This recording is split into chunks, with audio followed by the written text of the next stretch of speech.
warahmatullahi wabarakatuh.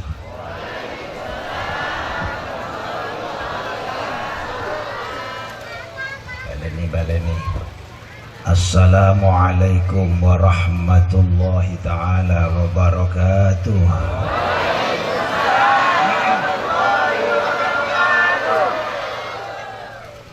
Ila hadratin nabiyil mustafa Muhammadin sallallahu alaihi wasallam wa alihi ashabihi dzurriyyatihil kiram.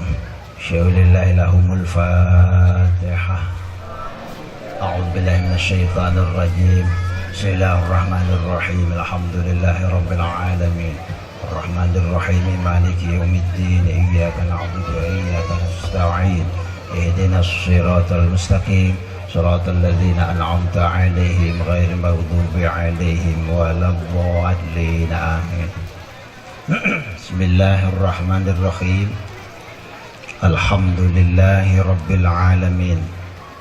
Wal 'aqibatu lil muttaqin wala 'udwana illa 'alal zalimin. Allahumma fasholli wa sallim wa barik wa tarham wa tahannan ala habibika wa nabiyyika wa rasulika Muhammadin sallallahu alaihi wasallam wa ala alihi wa sahabatihi wa min tabi'ahum bi ihsanin ila yaumiz ziham.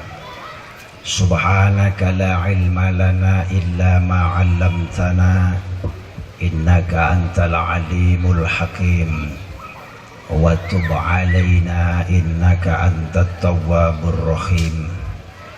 Amma ba'du, faqad qala Rasulullah sallallahu alaihi wasallam, Bismillahirrahmanirrahim. Laulal ulama lakana an-nasu kal bahaim. Al-hadis aw kama qala. Janabal muhtaramin wal mukarramin, wonten ngersanipun para ulama, para masyayikh, para kiai, para asatid, para imam jamaah manakib, ugi jamaah yasin, ugi jamaah tahlil, ugi imam jamaah rotib al-haddad, ugi imam jamaah sholawatan, wonten sholawat simtud durar, wonten sholawat al-barzanji, ngantos imam-imam musola, imam masjid, imam tandur, ono imam rasan ini ono imami ya kurang seru. Anggur sono imami jamaah sukeh. Hadirin wal hadirat rahimakumullah, bil khusus akhinal karim panjenenganipun Bapak Kiai Mustaqim selaku Raisul Ma'had Tribakti An-Nur sedaya keluarga ageng pondok pesantren Tribakti An-Nur, santri putra maupun santri putri yang kebetulan hari ini mengadakan haflah akhirus sanah. Mugi niat lan hajatipun keluarga besar pondok pesantren Tribakti An-Nur tansah dipun paringana ijabah dening Allah Subhanahu wa taala. Santri-santri sak kiyaine sisan tambah istiqomah, Allahumma amin. Lan akhiripun sami pikantuk ilmu ingkang manfaat lan barokah, Allahumma amin. Hadirin wal hadirat rahimakumullah, ugi boten kesupen menika hadir saking bapak-bapak pejabat maupun aparat pemerintah daerah di wilayah Kabupaten Tulang Bawang. Saya melihat ada Bapak polisi, ada juga dari unsur Dewan Perwakilan Rakyatnya, sing ketok sitok, sing liyane ra ketok pendelik. Napa nggih pun diwakili, wakil iki rasa akeh-akeh, lek akeh jenenge ora wakil. Angger siji ngono iki wis mewakili. Alhamdulillah, mugi-mugi hadir para pejabat-pejabat, para umarok wonten ing siang punika beto keberkahan dateng kita sedaya. Allahumma amin ya rabbal alamin. Hadirin rahimakumullah, hari ini Pondok Pesantren Tribakti Al-An-Nur melaksanakan kegiatan haflah akhirus sanah yang keberapa? Sing nomor pinten? Yang ketiga. Artosipun pondok menika cara usia itu masih balita, masih 3 tahun. Anak usia balita itu masih kecil, jadi ya perlu kepada orang lain. Anak yang kecil itu tidak boleh dibiarkan saja, nggih kudu banyak yang memperhatikan. Agar supaya apa? Supaya anak yang kecil ini nanti akan tumbuh dewasa dengan baik, tidak tumbuh dewasa dengan salah. Karena yang diperlukan banyak sekali.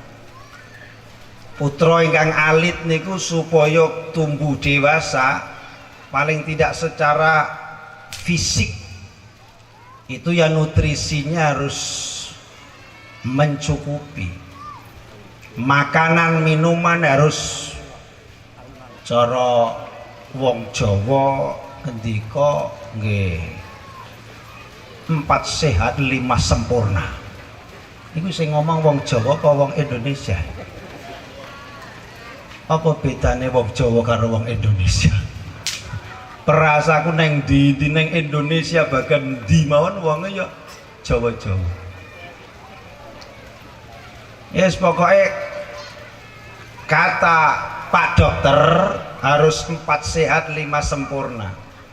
Ojo nganti bocah cilik iki mung dipakani sing penting wareg. Ala sing penting wareg masih telo jejel-jejelke ya wareg terus. Isuk tero, sesuk muntul, sesuk enek gedang godhog jejel-jejelke. Ya wareg, anake ya gedhe. Sing gedhe ming wetenge ming awake, tapi isi kepalanya itu kecil. Ora patek cerdas. Kalau kemudian anak-anak bangsa kita tidak cerdas, lah ini bahaya. Bisa rentan keberlangsungannya negara kesatuan Republik Indonesia ini gara-gara salah satu faktornya adalah kurang gizi anak-anak bangsa kita itu. Keplono. Keplok. Arep keplok kok umpane kok rapatek tenanan. Keploki mawon. Tak baleni, salah satu kemunduran bangsa Indonesia ini adalah karena anak-anak bangsa ini kurang gizi. Beneran ngantuk. Kurang gizi. Maka solusinya supaya anak-anak bangsa itu menjadi anak-anak bangsa yang tidak hanya banyak jumlahnya, kuantitasnya banyak, jumlah penduduk meledak. Orang tadi mau meledak yang bisa. Kenapa meledak? Itu karena bibarokati COVID-19.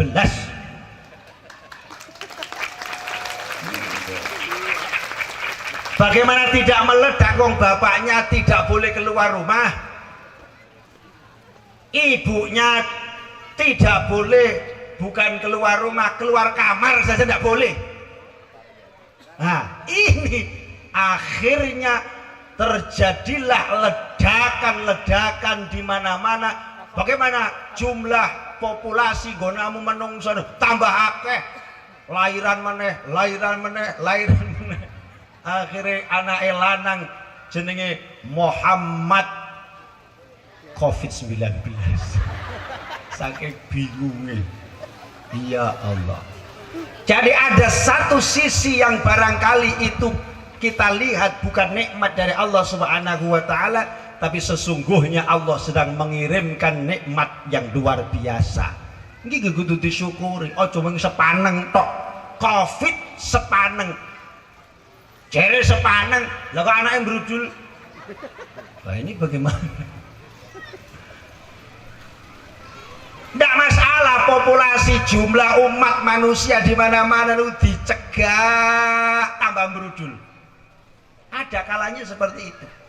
Maka tugas kula panjenengan sedaya, kalau memang ini sudah terjadi, yang wis metu arepe dikapane kongkon mlebu meneh ya ora iso. Wis kadung metu. Jumlah semakin bertambah, anak-anak kita semakin bertambah, maka tugas kita bukan bingung iki ngapa kok malah akeh penduduknya, tapi tugas kita adalah bagaimana anak-anak bangsa itu menjadi generasi penerus yang sesuai dengan harapan kula panjenengan sedaya.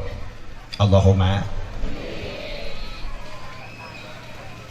Tahun 1945 yang lewat,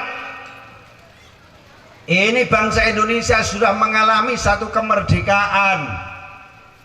Akhirnya muncullah bagaimana caranya mengisi kemerdekaan yang baik sampai mendekati tahun 2000.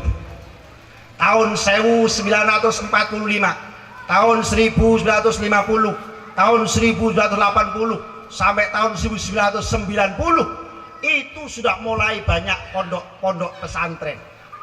Sistem pendidikannya seperti itu. Jadi pondok itu ada kiainya. Kiainya dulu punya kiai. Niku ngoten niku. Kalau sistem pesantren, kiainya punya guru, gurunya punya guru. Terus sampai mutasil gandeng sehingga sampai pada Kanjeng Nabi Muhammad sallallahu alaihi wasallam. Itu namanya sanad. Wal isnadu minad-din. Sanad itu adalah bagian daripada agama.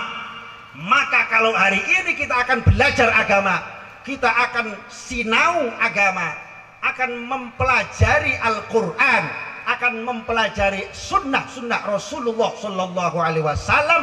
Kemana? Pastikan punya guru yang punya sanad muttasil sampai Rasulullah Sallallahu Alaihi Wasallam. Sebab kalau tidak ada seorang ahli sufi namanya ba'dus sufiyah, ahli tasawuf, orang-orang yang hatinya dibersihkan oleh Allah Subhanahu wa taala, sehingga saking bersihnya hatinya bisa awas. Awas itu nyawang itu cetha jenenge awas. Angger ana duit kok iki cetha banget iki 100, iki 50, iki 2000, buka kotak amal 2000 tok iki cetha. Sini juga 2000, ngamal jariah ya 2000, mending 2000 daripada ora sok ketoke mlebu tibae malah ngentit. Oh no wis ngerti. Hadirin wal hadirat rahimakumullah. pesantren itu mesti ada kiainya. Kiainya mesti punya kiai. Kiainya mesti punya kiai terus. Jadi ila hadrati syaikhina wa masyayikhina wa masyayikhi masyayikhina ila Rasulillah sallallahu alaihi wasallam, kepada para guru-guru saya dan gurunya guru-guru saya sampai Rasulullah sallallahu alaihi wasallam. Al-Fatihah. Itu nyambung sanad. Nah, ketika disambung sanadnya itu secara ruhaniyah, secara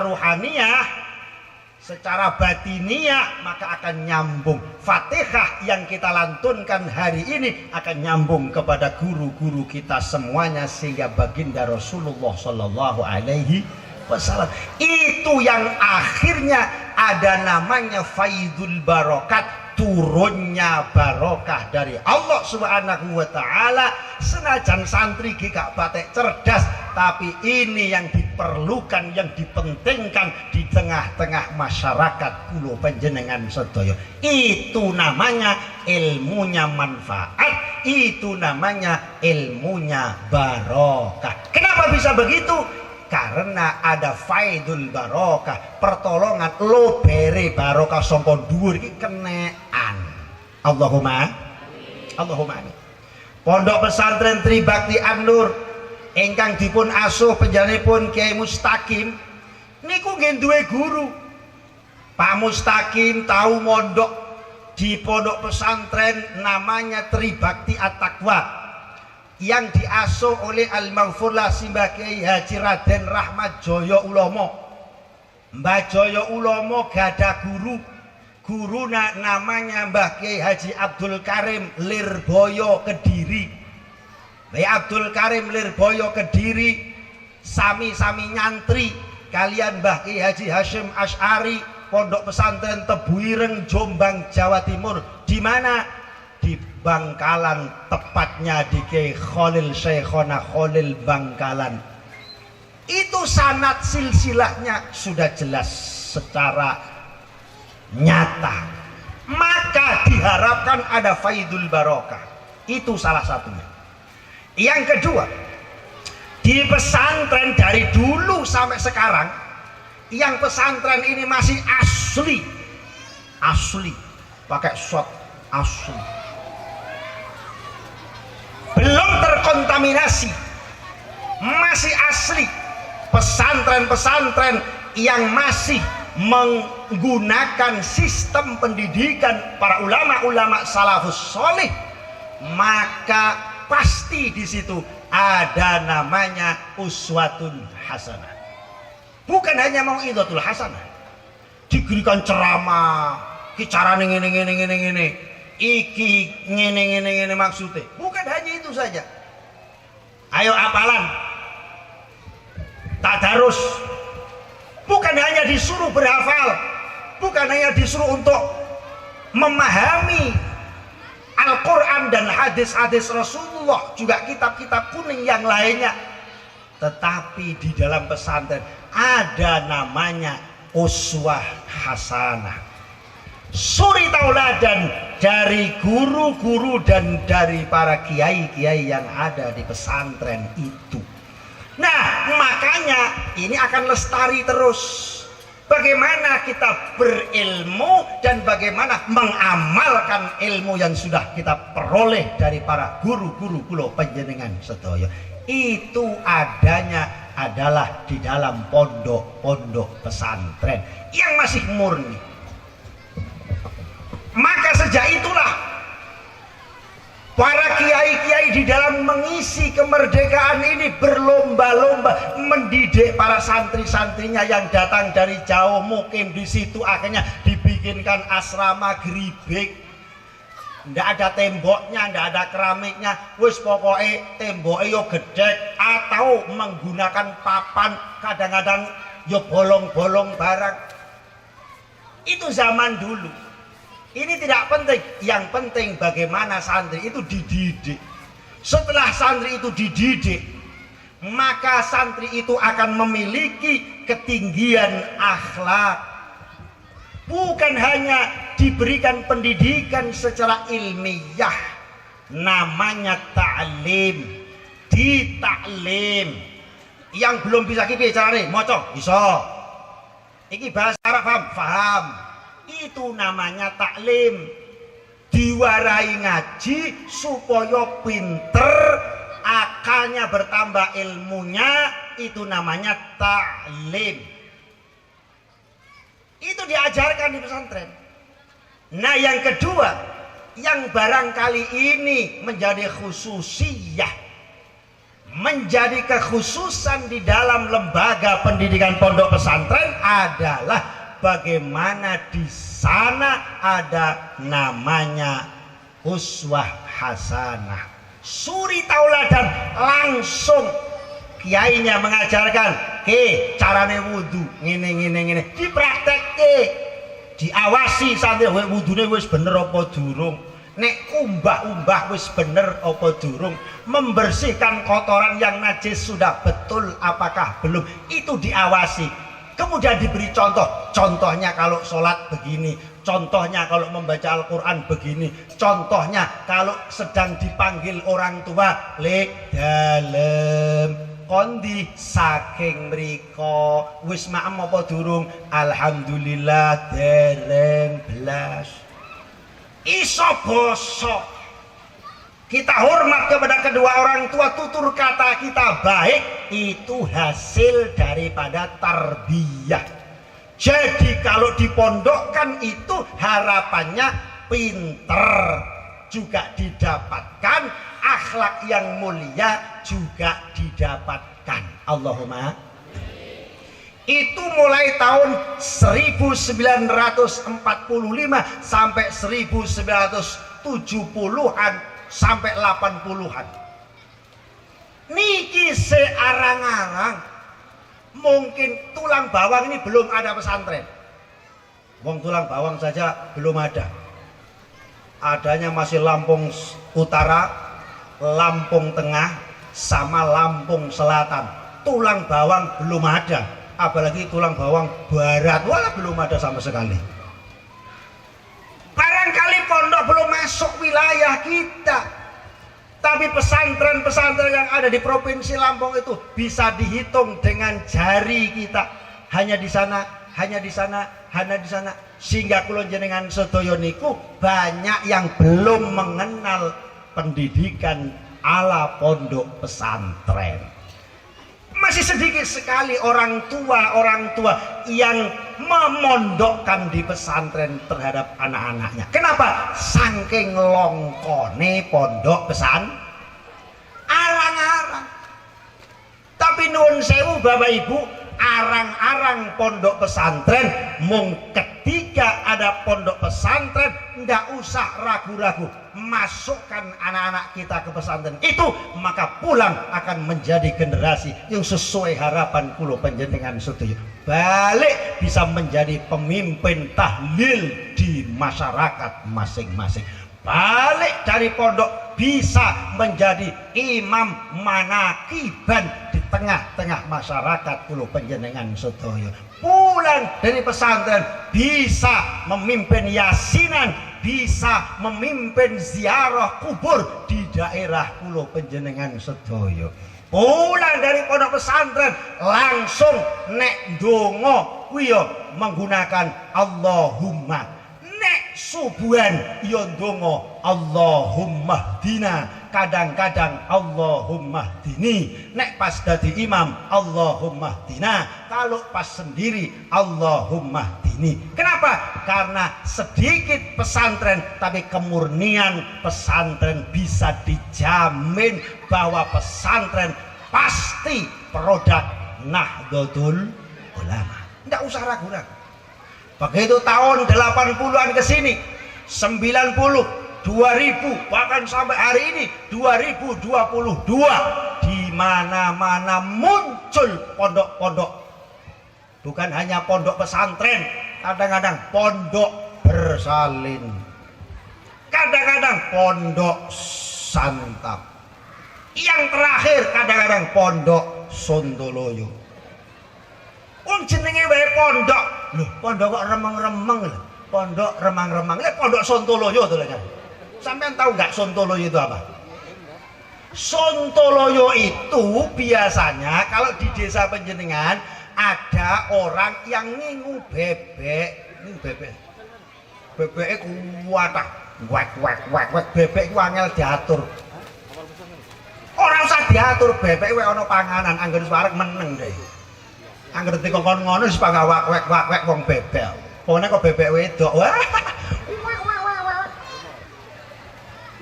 Hadirin, nek ana wong ngingu bebek kathah jumlahe bebeke 2000. Bebeke minimal 500. Lho niku nek teng daerah Jawa mriku, nek ngingu bebek niku mboten dipakani arep entek piro dedake. Gitu. Hari ini dedak sudah mencapai Rp4.300 per kilogram. Hampir menyerupai harganya minyak goreng, saudara-saudara. Keplok ono. Aku ngomong minyak goreng kok meneng bae. Rumangsamu wis penak apa piye? Ibu-ibu kae dolan. Ora tau goreng godoken ora usah angelan. Engko nek digodhog wae ya didang, dikukus. Gitu. Dikukus kok pane piye? Ya wis dibakar. Malah ada teknologi yang canggih sekarang dari Jawa Timur itu teknologi namanya goreng kerupuk orang nganggo tapi nganggo pasir. Namanya kerupuk upil. Upile sak kerupuk-kerupuk wong Kediri. Nek wong kene kerupuk sak upil. Itu pakai teknologi. Jadi diambil sisi manfaatnya dong, ojo bingung. Piye negara ngurusi minyak goreng ora iso piye teron. Orang usah didongakne ya Allah, negara sedang berpikir keras bagaimana minyak goreng menjadi sesuatu yang tidak langka lagi. Didongake muga-muga pejabat-pejabatnya diberi kekuatan dan segera dapat solusi dari Allah Subhanahu wa taala. Al-Fatihah ngono angger tahlilan ngono iku. Lali sampean. Mulai sesuk bengi angger Jumatan tahlilan ila hadrati sedaya pejabat negara ingkang lagi mikir minyak goreng, mugi-mugi enggal pikantuk solusi saking Allah. Al-Fatihah. Ora samuring-muring rasane susu didongakne. Ngono ae. Biyen sampean urung enek lengo-lengo kan yo nglentik dhewe to nggih. Ngopo saiki ra gelem nglentik? Ora kober nglentik dibakar mawon. Ya wis. Ayam bakar malah enak daripada ayam godok. Sekarang ayam goreng itu nggak gara seri oleh sekali iwak lele bakar enak, grameh bakar enak. Nggak jajal gue orang grameh bakar. Para bapak ibu hadirin wal hadirat, lah inilah zaman sudah bergulir terus semenjak tahun 1180-an. Ini nanti muncul pesantren-pesantren. Bahkan nama pondok itu sekarang sudah kalau tidak selektif bisa kecilik. Arep mondoknya anaknya begitu ada, oh pondok 150 meter belok kiri pondok. Loh, tiba kok warung makan. Ternyata ada pondok santap 21. Oh, berarti pondok itu bukan hanya pesantren sekarang. Itu muncul tahun 80-an ke sini. Kalau dulu tidak ada. Pokok pondok mesti tempat pendidikan anak-anak bangsa ini untuk dididik, dikader menjadi ustadz, menjadi ulama, menjadi orang-orang yang mampu menjadi pencerah di tengah-tengah masyarakat. Begitu kalau dulu. Dino niki boten. Salah kita menyekolahkan anak koyo pondok pesantren jebul ajaran yang ada di pesantren itu sama sekali berbeda dengan yang kita harapkan. Begitu anak kita pondokkan tanpa kejelasan kayak sopo kiai ini kayak kondi tidak ada kurikulumnya apa us pokoknya entuk neng kondi HP kayak pondoknya wapi megah gitu bangunannya megah pokoknya serba untiran. Nggak usah nimbo, wes pokoknya untir, ngombe garek nguntir, mangan garek nguntir, turu garek nguntir, kabeh tuntir. Iki pondok apa? Untar nguntir. Serba canggih. Nah, dunia pendidikan tidak mesti harus seperti itu, tapi dalam satu sisi pesantren yang asli ada kurikulum namanya riyadhah. Kurikulum namanya riyadhah. Riyadhatul qulub, riyadhatul badan, melatih supaya kita ini pernah melakukan sesuatu yang sangat sederhana. Orang tuanya konglomerat, kaya raya, nek ngirimi anaknya yang ada di pondok 1 bulan 10 juta, mampu. Wong pemasukannya 100 juta, bapaknya itu sawitnya itu kabarnya 100 hektar, belum yang lainnya. Rumahnya di mana-mana, beli rumah, disewakan, dikontrakkan, bahkan hotel-hotel dibeli, ora trimo disewa. Nek ana hotel dituku, bahkan sak bos-bosnya dituku. Saking akeh ini. Tapi begitu anaknya di pesantren, tidak boleh. Pak, sampean punya anak di pesantren harus ikut aturan yang ada. Pripun? Di sini uang sakunya, uang jajannya anak-anak sehari itu 7.500, maksimal 10.000. Bapaknya kaget. Wah, anakku kok jajan 10.000, apa itu jajan? Ini biasanya kalau di rumah itu minumannya saja harganya 250.000 per gelas. Opo gak kurang ngerti. Tua cap opo ya ngono. Mulane dadi anak mengkleng-mengkleng terus. Dijak kenceng angel ngene tuku minumannya 250.000 per gelas. Kalau santri enggak cukup aqua banyu putih. Bismillahirrahmanirrahim. Untung. Cik diselamatkan. Itu makannya juga begitu. Makannya santri itu 1 bulan, Pak, kalau kos di pondok cuman 350.000, makan 2 kali, siang sama malam. Lah nanti yang pagi tidak ada waktu untuk sarapan, cukup minum teh manis dengan roti 1 iris, selesai. Kalau nggak ada roti ya gedang goreng 1 iris. Wes belajar riyadhah. Apa ada orang yang sukses dulu itu dari awal wanganan tok, wondok nih HP ini tok loro, iki sing bapake, iki sing mboke, angger sing nelpon bapake sing tengen ngene iki, angger sing ibuke sing kiwa ngene. Lah ini mau jadi apa? Nah makanya orang tuanya kaget. Loh ini 1 bulan itu biasanya saya ngopeni anak saya itu paling tidak 50 juta ini. Lah ini kok 1 bulan cuman 500.000 sak nyucine. Maksudnya arepe anakku kok arep dadi apa iki kok? Karo kiai ini nanti insya Allah jadi orang, Pak, itu tidak akan jadi kambing. Nah itu dilatih. Jadi dengan kesederhanaan, dengan serba terbatas. Nek teng toilet santri yo antri, wong toilete siji santri 15, santrinya 150, toiletnya cuma 10. Lah kayak kowe iki bareng selemet-selemet bareng. Tidak bisa ditunda kok dhisik kowe jam sakmene ya teng-weteng selemet-selemet, ndak bisa.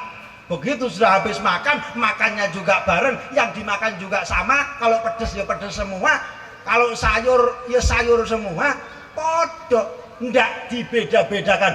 Iki anaknya pejabat, mangane kudu sate, terus ndak bisa, ndak boleh, tidak akan berhasil sistem pendidikan seperti itu menurut kacamata pondok pesantren. Jadi apa saja latar belakang status sosial orang tua wali-wali santri ketika sudah ada di pondok diperlakukan yang sama. Sarapan bareng, teh bareng, begitu.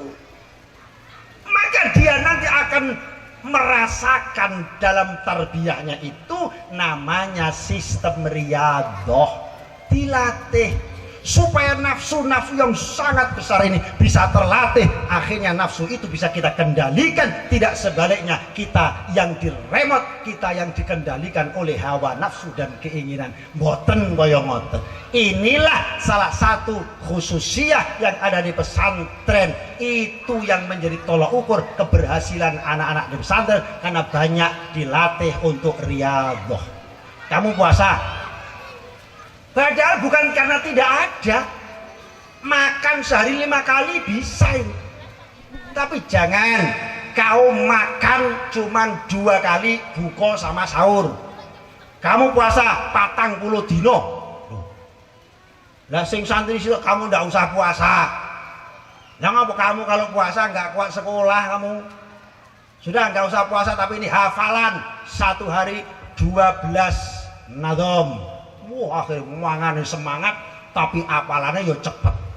Karena lek dikongkon poso malah meng turu tok ora gelem budal ngaji, ora iso apalan darus Quran wae kemblekan Quran.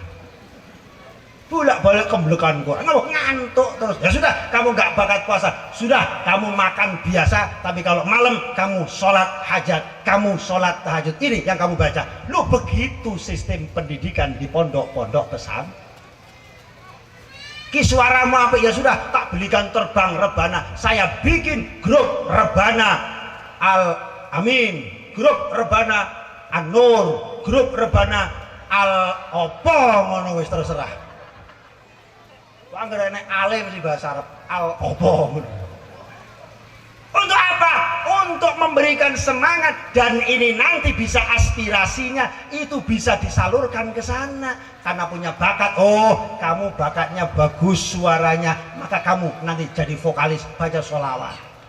Salatullah salamullah ala toha rasulillah. Salatullah salamullah ala yasin habibillah. Tawassalna bismillah wa bilhadi rasulillah wa kulli mujahidin lillah bi ahlil badri ya Allah. Prong prong prong, selesai.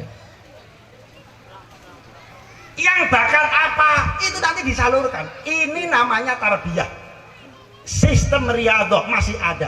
Nah, riyadhah itulah nanti akan memberikan futuhat, terbukanya hati para santri-santri itu yang hatinya masih keras, iji angel, gampang nesu-nesu, aras-arasan akan terbuka. Kenapa? Karena dipaksakan oleh kiainya untuk, dah kamu puasa, nggak usah lama-lama, 12 hari saja.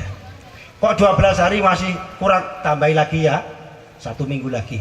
Sudah agak bagus, sudah agak bagus. Kemarin itu ndablek keluar terus mondok sing 5 dina ning jaba, sing 2 dina ning gotaan.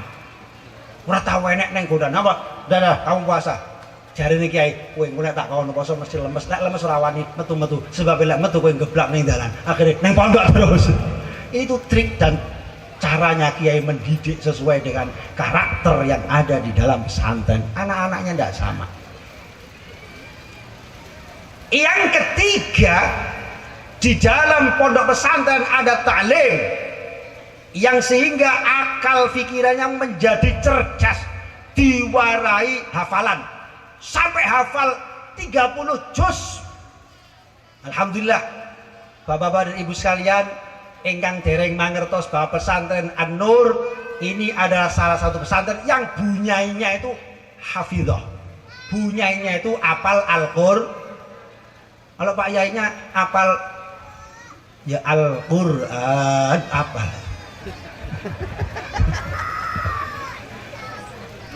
Maka monggo yang mau mensekolahkan anak-anaknya di pesantren, insya Allah akan lulus dengan mempunyai predikat hafidhah, hafal Al-Qur'an 30 juz. Allahumma. Kayak ngerti nih, itu ada di pesantren. Engkau nek dike apalan akhirnya tambah cerdas. Itu namanya taklim. Yang kedua dididik. Iki carane nek melaku carane aja ngono kuwi. Ana tamu kok melaku jek-jekan wae. Aja sing apik ngene. Iku bukan lara boyok pancen mlakune digawe ngene iki. Supaya apa? Ada rasa hormat. Dilatih untuk hormat. Syekh Abdul Qadir Al-Jilani, Masya Allah, karena dididik untuk hormat kepada para guru-gurunya, akhirnya beliau mendapat futuhat, dibuka pintu-pintu hatinya oleh Allah Subhanahu wa Ta'ala, gara-gara bukan dari kecerdasan beliau, tapi gara-gara beliau ta'ziman wa ikraman sehingga muncul barokah. Kita masih percaya adanya barokah sampai hari ini. Satu contoh, dulu ada seorang ulama namanya Syekh Abdul Qadir Al-Jilani.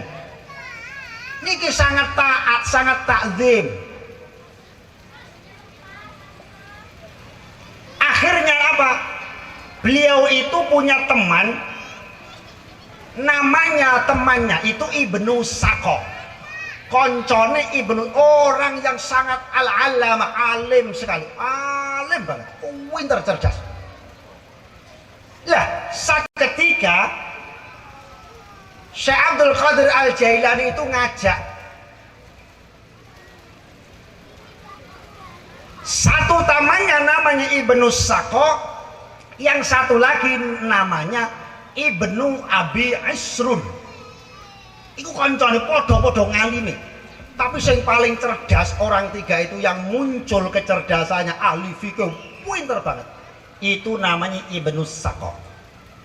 Akhirnya wong telu niki gremeng-gremeng, Kang Ibnu Sako napa Kang Dul? Nah, Abdul Qadir Jailani wong kancane nyapa Kang Dul, ngono iki biasa karo kancane nggih. Oh, Kang Takim punya teman, nyapa Kang Takim ngono kuwi. Biasa. Omong-omongan, nyapa Kang Kiai Mustaqim karo kancane Kang Kiai barang. Kiai lek ana wong akeh lek ora sekang ngono wae. Itu bukan meremehkan, bukan, tapi karena itu malah keakrabannya akan muncul. Syekh Abdul Qadir Jilani, Kang Ibnu Sako, rene karo Kang Ibnu Abi sapa Bu? Isrun. Ibnu Abi Isrun iki.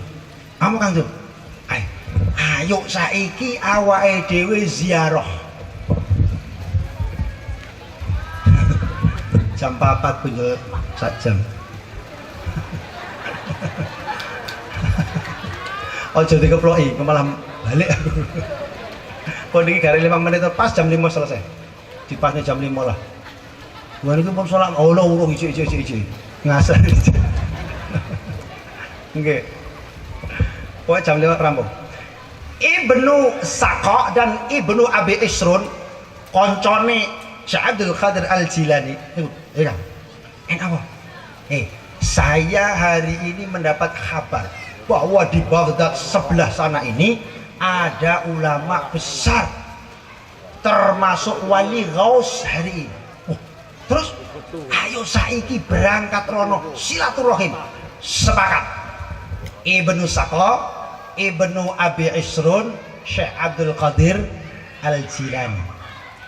Itu sekitar tahun 500-an Hijriah yang lalu. Nah,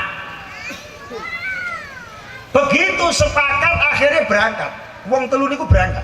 Sebelum berangkat ngomong, Kang, sampean Ibnu Sako engko nek ketemu karo wali Ghaus, kumpung ketemu kowe sampean arep njaluk apa? Nah, aku rapatek percaya jenenge kok kondang wali Ghaus hebat men. Karena dia merasa orang hebat, alim dan memang cerdas sekali. Saya nanti kalau sowan ke sana, kalau ketemu, saya akan tanyakan persoalan yang sangat sulit sekali.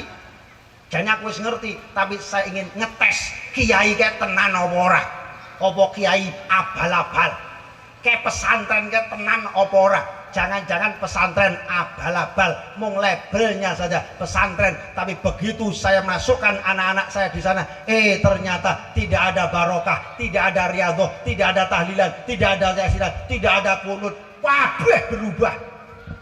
Itu namanya pesantren abal-abal, karena pesantren yang asli sesungguhnya itu adalah asli produk daripada Nahdlatul Ulama. Jadi walaupun sedikit dulu tidak diragukan, pasti hari ini wakeh pondok pesantren, di mana-mana ada pondok pesantren, pondok pesantren, pondok pesantren. Kalau kita tidak berhati-hati, bahaya. Jangan sampai kita nanti salah meletakkan anak-anak kita dalam pelajarannya. Walaupun itu pesantren, jenengan ngati. Itu saja pesan saya. Karena hari ini banyak yang luar biasa. Salah satunya radikalisme itu tercium baunya dari salah satu pendidikan yang berlabel pondok pesantren. Ngati-ngati. Aku arepe takon sing perkara iki jane aku wis ngerti mung niat aku ngeteske kiai ke wali gos tenan ora. Engko kapan ngerti ya berarti aku percaya. Nek ora enggak percaya. Lebih baik saya daripada dadak rono-rono. Nah, mulai engkres. Lah kowe Kang Ibnu Abi Isrun.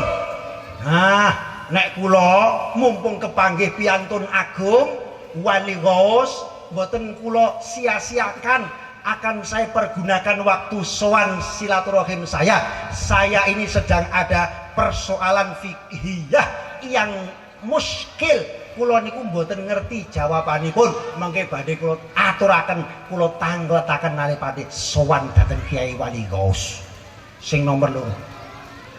Lah sing Syaikhul Qadir Jailani akhirnya nggih ditakoni, "Lho panjenengan Syaikhul Qadir, Kang Dul, lah sampeyan niku lek rono piye?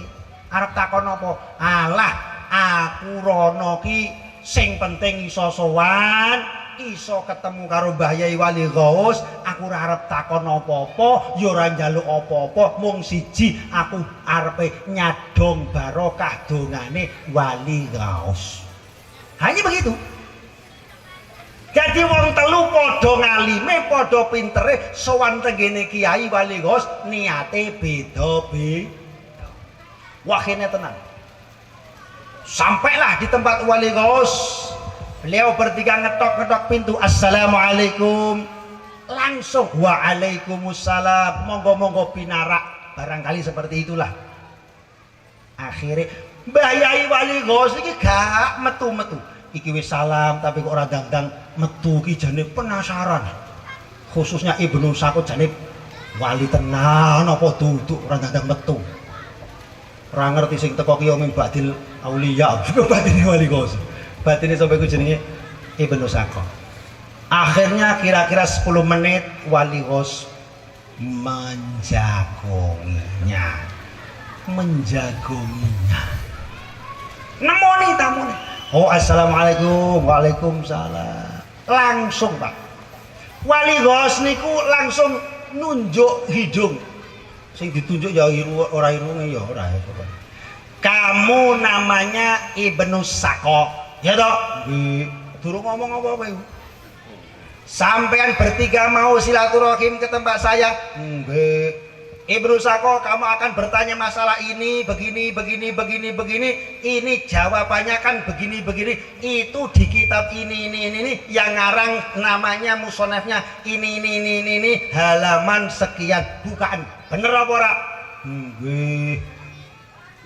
"Dah, saya melihat di dalam hatimu ada sedikit sifat kekufuran. Tidak mau bersyukur. Pulang kamu." Diusir Pak karo kiai ini. Itu belum takon, dereng tangkelet, belum bertanya apa-apa. Mbah Yai Wali Ghaus sudah tahu apa yang direncanakan oleh Ibnu Sakok. Ngetes aku tuh kowe mau. Nggih, wis gak terus balik. Akhirnya yang kedua, "Kamu Ibnu Abi Sirin." "Nggih." "Sampean datang jauh-jauh dari Baghdad ke sini hanya untuk bertanya masalah yang kamu muskil, yang kamu ditanya oleh masyarakatmu, kamu hari belum bisa menjawab." "Nggih, Mbah Yai Wali Ghaus." "Ya sudah, itu jawaban persoalan begini. Itu ada di kitab ini halaman sekian. Kamu buka." "Nggih." "Wis nggih tok." "Sudah, saya melihat di dalam jiwamu ada sifat dunia, cinta dunia yang masih berlebihan. Kamu pulang." Balik Pak. Ketemu karo Ibnu Sakok ngenteni ning pojokan, wis tak enteni lah Kang Ibnu Abi Sirin. Akhirnya masih satu, Syekh Abdul Qadir Al-Jilani. Mboten wanita kok meneng mawon di hadapan Wali Ghaus. Akhirnya ditanya, "Ya Ibni, wahai anakku, engkau namanya Abdul Qadir Al-Jilani?" "Nggih." Lho, ngerti. Sing ngabari sapa ya karo. "Awakmu wong telu budal saka Baghdad mrene adoh-adoh. Ora arep takon apa-apa to?" "Nggih." "Mung njaluk donga barokahe Wali Ghaus." "Nggih." Ya sudah, kamu saya doakan. Saya melihat bahwa kakimu, dua kakimu nanti akan berada di atas pundak-pundaknya para wali-waliullah. Sampai kaya ngoten niku, Pak. Itu namanya difutuh oleh Allah Subhanahu wa taala. Krana saking resike wali Ghaus, tahu apa yang mereka belum katakan, wis ngerti. Akhirnya wis kowe bali, wong telu niku bali. Tidak lama kemudian, tidak nganti setahun, Masya Allah, apa yang disampaikan oleh wali Ghaus itu ternyata betul. Akhirnya kerajaan waktu itu, Raja Islam itu nimbali karena kerajaan non muslim itu menginginkan untuk dialog. Kerajaan Nasrani ingin berdialog dengan kerajaan muslim. Engko nek wong Islam dialog tentang agama menang, Raja Nasrani dan semua jamaahnya, rakyatnya masuk Islam. Tapi nek dialog berdebat masalah agama kok kalah, maka jaminannya raja ini harus masuk Nasrani. Tenan ya. Bingung lah itu golek sapa ulama sakmene. Sak Baghdad itu sapa? Akhirnya ada satu informasi yang paling ahli ilmu, yaitu namanya Syekh Ibnu Sako. Pintere ndak karo-karo. Ditimbali oleh sang raja, Ibnu Sako, engkau diberikan jabatan untuk menjadi duta besar di daerah-daerah kerajaan yang non muslim, supaya kamu nanti bisa menjadi tokoh Islam di sana. Jangan sampai kalah. Berangkat betul. Naudzubillahi min dzalik. Sampainya di sana, akhirnya lama-lama niku ketemu kena fitnah. Ibnu Sako itu mripate ku nyawang wong Nasrani, anak gadis Nasrani yang ayunya metamit jihabang bayi. Saking nemene nek ayu, mulai bathuk sampai kencete ayu kabeh. Kaya teliti menun. Ringkese cerita, Ibnu Sako matanya terfitnah. Jatuh cinta kepada anak perempuan anaknya orang-orang Nasrani. Akhirnya dipun tekani bapake, diminta, Pak, anak sampean kalau boleh saya jadikan permaisuri saya, istri saya. Dijawab kali wong tuane, tidak bisa. Kalau bapak ingin menjadikan anak saya itu istri bapak, maka bapak tidak bisa, kecuali bapak harus ikut agama saya, agama Nasrani. Pikir, akhirnya naudzubillah, atas doa wali Ghaus itu tadi diijabah oleh Allah Subhanahu wa taala. Gara-gara orang duwe akhlak karo kiai ngetas mau, akhirnya Ibnu Sako mengiyakan permintaan orang tuanya. Naudzubillah, masuklah Ibnu Sako menjadi salah satu bagian golongan orang-orang Nasrani, melebu Nasrani, Islamnya ditinggalkan. Naudzubillahimin. Akhirnya dia mati dalam keadaan Nasrani. Kenapa? Gara-gara tidak punya akhlak kepada wali Ghaus yang kemarin itu. Nah, yang kedua, yang namanya Ibnu Abi, siapa yang mau? Ibnu Abi Isrun itu akhirnya diminta oleh sang raja untuk menjadi ulama di dalam kerajaan itu, yang ngatur masalah sedekah. Ibnu Abi Isrun yang ngatur masalah wakaf, zakat, yang urusannya dengan agama, urusan ngedum zakat, ngedum fitrah, ngedum macam-macam nih. Itu Ibnu Abi Isrun. Nah, akhirnya beliau hidup di tengah-tengah masyarakat di dalam pejabat negara itu. Dia menjadi ulama terhormat di negara, di kerajaan itu, tetapi dia selalu hidup di tengah-tengah kemewahan. Kayak apa nih? Lah yang Ibnu Syekh Abdul Qadir Al-Jilani atas izin Allah Subhanahu wa taala akhirnya beliau diangkat oleh Allah menjadi Sultanul Aulia.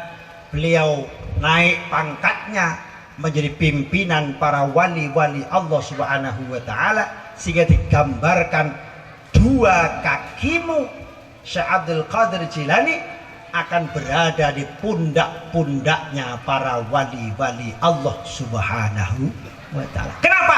Bukan tidak cerdas. Ibnu Saqqa, Ibnu Abi Isrun cerdas, Syekh Abdul Qadir Al-Jilani cerdas.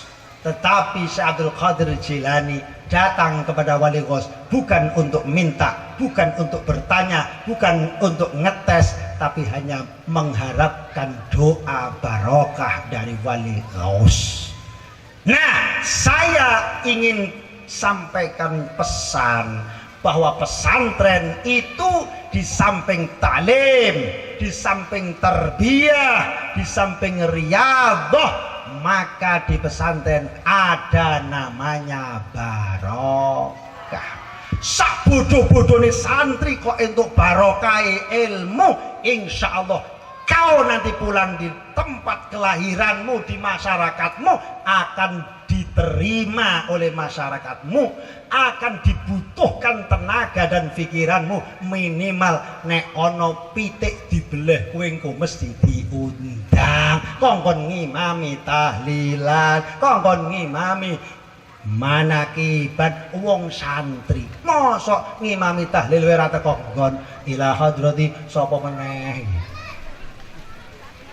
Bapak Ibu hadirin wal hadirat yang terakhir, mugi-mugi pondok pesantren Tribakti An-Nur penuh berkah dari Allah Subhanahu wa taala. Demikian dan terima kasih. Mugi-mugi hadir kula panjenengan saya dipun catet kali Allah Subhanahu wa taala menjadi amal soleh yang diijabah oleh Allah Subhanahu wa taala. Pertemuan hari ini dicatat oleh Allah sebagaimana nanti pertemuan di yaumil qiyamah. Allahumma amin ya rabbal alamin. Jangan lupa, karena ini nanti sebentar lagi bulan Ramadan, song-song Ramadan, persiapkan Ramadan mulai dari hari ini. Yang sehat nek perlu nalikane loro jamu, ndok pitik kurang gede, ndok bebek kurang gede, ndok banyak kurang gede, ndok apa meneh. Bagaimana supaya awake sehat? Nek dahar biasanya sego sing sekilo kuwi beras 7.500. Hari ini sampean siapkan untuk khusus Ramadan, beli sampean, tuku sampean beras sing regane 1 kilo 30.000 rupiah. Lah hormat bulan Ramadan apa? 7.000 beras bulog ayo lemes.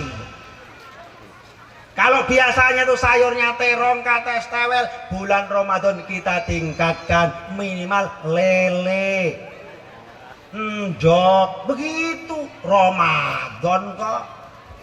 Hari Jumat di luar Ramadan, bapak-bapaknya itu kalau di masjid bawa sangu 2.000. 2.000 kok wani nang masjid, aku mikir. Saya tuh kalau mau masuk warung itu ngantongin duit 100.000 itu mesti mikir-mikir cukup apa ora. Lagi ini masjid gue duit 2.000 kok tenang-tenang iki piye iki. Warung karo masjid kok njuweg lagi aduh. Nah, yang tetap 2.000 Bapak Ibu, apalagi Pak Polisi, ya toh, apalagi Pak pejabat negara niku, Pak DPR bareng wah sedekah lidafa'il bala arta kok ditolak siapa? Perbanyak sedekah. Kalau di luar Ramadan sedekahnya 10.000, 5.000, maka di bulan Ramadan ping 4 kuwi engko Jumate ping 4 sisihkan rezeki kita minimal 50.000 hari Jumat. Bismillahirrahmanirrahim. Karo merem tutupono lek ora mentolo. Ora sampai dino Kemis lho urung ikhlas ora apa-apa, wis esuk Jumat kan tambah ikhlas. Ikhlas yo panggah rambale, ora ikhlas yo wis rambale, ikhlas. Nih muga-muga dadi amal jariah bulan Ramadan 50.000 ping 4 200.000. Persiapkan itu. Jangan hanya itu, siapkan duit seakeh-akeh untuk apa? Infak sedekah jariah pada bulan Ramadan akan dihijoli oleh Allah yang luar biasa. Dan hari Ramadan belum tentu tahun depan kita ketemu lagi. Mumpung ada bulan Ramadan, kita harus seneng. Sing sapa wae seneng tekone bulan Ramadan, haramallah jasadahu 'alan niron. Allah akan menjaga jasadnya jauh dari api neraka. Allahumma amin ya rabbal alamin. Siap nyelengi duit? Siap ra siap karepmu, sing penting tak kabari. Muga-muga siap. Yang banyak kalau mboten gadah dos pundi Pak, saya sarankan mulai besok cari hutangan. Lu tenan ora nekat rakomanan Ramadan sampean. Lawong vario ki nekat duwe duit 3 juta digawa ning gone dealer, balik nggawa montor gres mereke Vario, mung rasane ki kaya piye ngono sebab suarane ki soale konco jek kredit. Lu nekat sampean Vario fiction nekat bulanane. Lah kok Ramadan teko kon utang kok gur guyah-guyu tok. Nekat. Lah mengke sing nyaur yo kowe dhewe wong kowe sing utang. Kapan engko Syawal sauren meneh. Sing penting Ramadan iso ngamal jariah. Ndak usah dipikir dawa-dawa. Insyaallah bulan Syawal akan mendapatkan rezeki dari Allah Subhanahu wa taala, iso nutup kanggo nyaur utang Roma. Allahumma alhamdulillah, mugi-mugi saestu bulan Ramadan menjadi bulan yang penuh berkah. Kita tanam yang banyak sebanyak-banyaknya. Posone sing apik, sedekahe sing apik, qiyamul lail yang paling banyak. Sareng-sareng kali kula panjenengan sedaya, dan pada saatnya nanti muga-muga mendapat Lailatul Qadar. Allahumma amin ya rabbal alamin. Mekaten para bapak ibu ingkang saged kula aturaken saestu wonten kirang langkung nyuwun ngapunten. Kita akhiri wallahul muwaffiq ila aqwamit thoriq. Ihdinas siratal mustaqim. Wassalamualaikum warahmatullahi wabarakatuh.